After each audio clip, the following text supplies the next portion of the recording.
नमस्कार। चलिए आज पैसे के पीछे की साइकोलॉजी को एक बड़ी ही दिलचस्प कहानी से समझते हैं।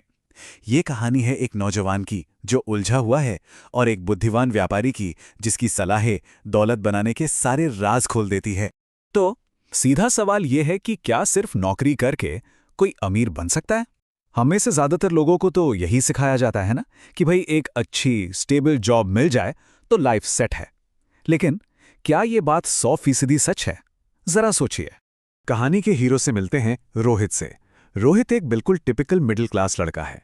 परिवार का दबाव है कि सरकारी नौकरी पकड़ लो, सेफ रहो। लेकिन रोहित के अंदर ना एक आग है कुछ बड़ा करने की। वो ऑनलाइन दुनिया में अपनी एक अलग पहचान बनाना चाहता है।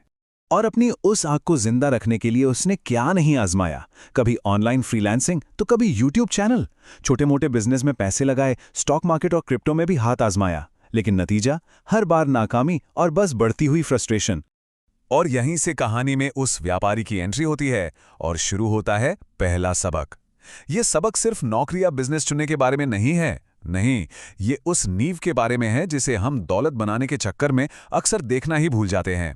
रोहित, जो अब तक अपनी कोशिशों से पूरी तरह टूट चुका था, उस बुद्धिमान व्यापारी के पास पहुंचा।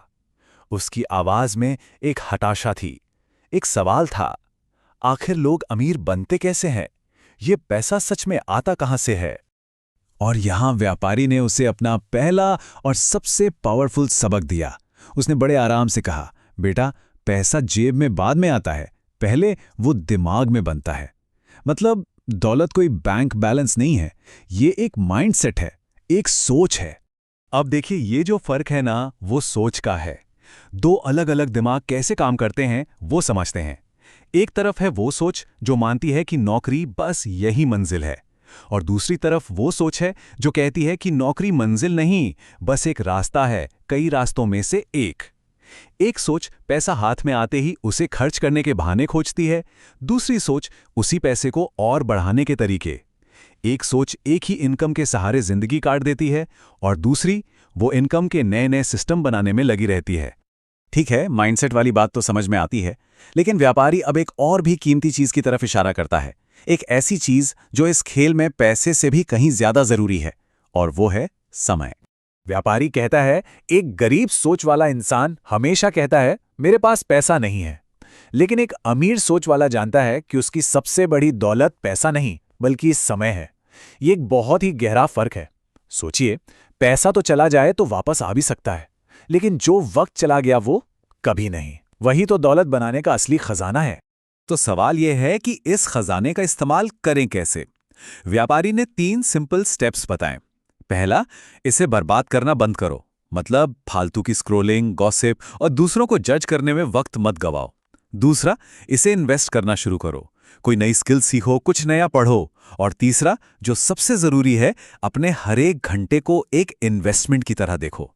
हर गुजरता हुआ मिनट या तो आपको अमीर बना रहा है या फिर गरीब।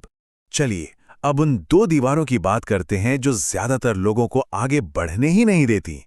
पहली दीवार है फेलियर यानी असफलता, और दूसरी जो शायद उससे भी ज्यादा मजबूत है, वो है लोग क्या कहेंगे का डर। व्यापारी फेलियर को देखने का नजरिया ही बदल देता है। वो समझाता है, बेटा, सफलता तुम्हारी कहानी का दी एंड नहीं है। ये तो एक आईना है, एक टीचर है जो तुम्हें बस ये दिखाता है कि तुम बार बार एक ही गलती कहां कर रहे हो। हर हार दरअसल एक पैटर्न है जिसे तुम्हें बस पकड़ना है। लेकिन यह व्यापारी एक और भी गहरी और थोड़ी चुभने वाली सच्चाई बताता है। वो कहता है, असली जेल तुम्हारी हार नहीं है, असली जेल तो दूसरों की बातें हैं। इंसान अपनी नाकामी से उतना नहीं टूटता जितना लोगों के तानों से, उनके मजाक और शक से टूटता है। यही वो जंजीरें हैं जो दिखाई नहीं देती पर हौसलों को कैद कर लेती हैं। अपनी बात समझाने के लिए व्यापारी जमीन पर 2 लकीरें खींच देता है। एक रास्ता जिस पर भीड़ चल रही है, यहां सिक्योरिटी है, स्टेबिलिटी है, सब कुछ सेफ है, पर यह रास्ता बंधा हुआ है, इसकी सीमाएं हैं। और दूसरा, बिल्कुल अकेला रास्ता, यहां रिस्क है, अनिश्चितता है, पर इसी रास्ते के आखिर में आजादी है, फ्रीडम है। अब चुनना तुम्हें है। तो अगर रोहित को उस अकेले रास्ते पर चलना है तो उसकी स्ट्रैटेजी क्या होनी चाहिए? व्यापारी का अगला सबक किसी शॉर्टकट के बारे में नहीं बल्कि सब्र और सही दिशा के बारे में है। व्यापारी रोहित को साफ साफ चेतावनी देता है, वो कहता है कि जल्दी अमीर बनने का सपना दिखाने वाला हर रास्ता एक ट्रैप है, एक जाल। चाहे वो क्रिप्टो की हॉट टिप हो या स्टॉक मार्केट का कोई शॉर्टकट। ये रास्ते दिखते बहुत अच्छे हैं, लेकिन अक्सर और गहरी खाई में गिरा देते हैं।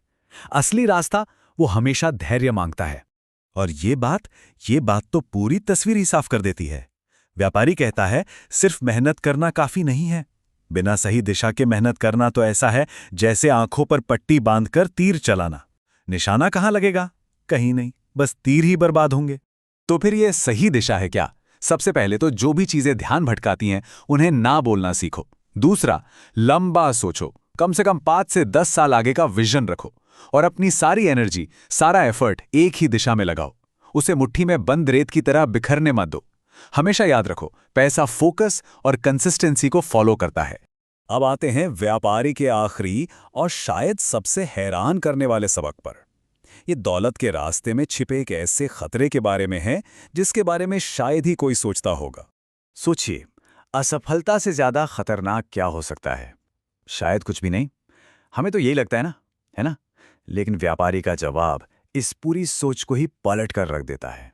व्यापारी के हिसाब से दुनिया का सबसे बड़ा जाल है छोटी सफलता।